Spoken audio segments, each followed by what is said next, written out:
देशात अनेक ठिकाणी भाजपला धक्का. उत्तर प्रदेश, महाराष्ट्रात भाजपच्या जागा घटल्या तर काँग्रेसचं जोरदार कमबॅक.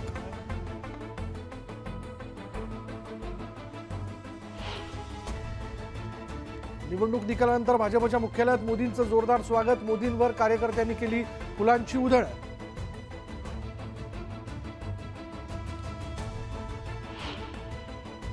लोकसभा निवडणुकीमधील विजयानंतर मोदींनी मानले देशवासियांचे आभार. देशात तिसऱ्यांदा एनडीएचं सरकार बनवणार मोदींचं वक्तव्य. नवी दिल्लीत एनडीएची दुपारी 4 वाजता मोदींच्या निवासस्थानी बैठक. एनडीएचे सर्व घटक पक्ष राहणार उपस्थित.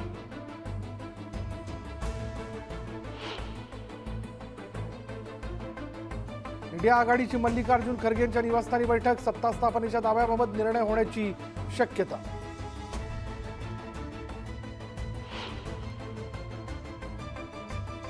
राज्यात महाविकास आघाडीचा महायुतीला धक्का. महायुती 18 जागेवर विजयी तर महाविकास आघाडीची 29 जागांवर आघाडी.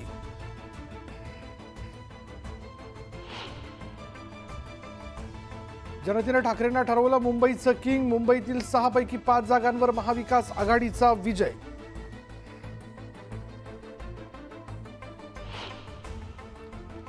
इंडिया आघाडी ही सत्ता स्थापनेच्या रेसमध्ये. आम्ही सत्ता स्थापनेचा दावा सोडलेला नाही. इंडिया आघाडीच्या बैठकीनंतरच ठोस निर्णय होईल. राहुल गांधींचं सूचक वक्तव्य.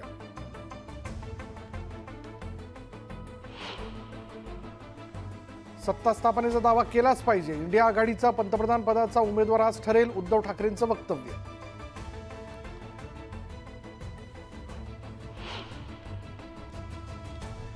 बीडच्या हाय व्होल्टेज लढतीत पंकजा मुंडेंचा पराभव. बजरंग सोनवणे 7,000 मतांच्या लीडने विजयी.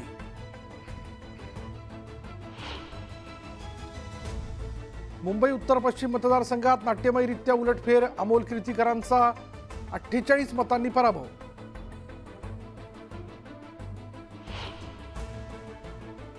अमोल कीर्तीकरांचा पराभव अद्याप झालेला नाही. कीर्तीकरांच्या निकालाला आम्ही आव्हान देणार. उद्धव ठाकरेंचं वक्तव्य.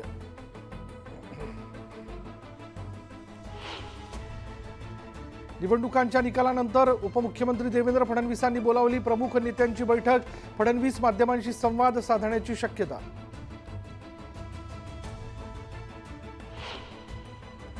बीडमध्ये राजकीय तणाव. पोलीस महासंचालकांनी बीडमधील प्रत्येक घडामोडींवर बारकाईने लक्ष ठेवावं. शरद पवारांची मागणी.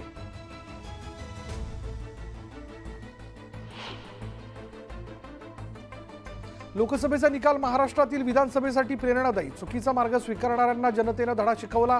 शरद पवारांचं परखड मत.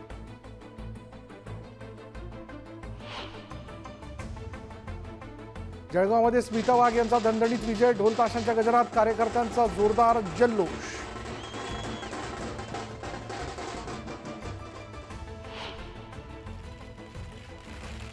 अशोक चव्हाण भाजपमध्ये गेल्यामुळेच मी खासदार झालो. चव्हाणांबद्दलच्या नाराजीमुळे फायदा झाला. वसंतराव चव्हाणांची प्रतिक्रिया.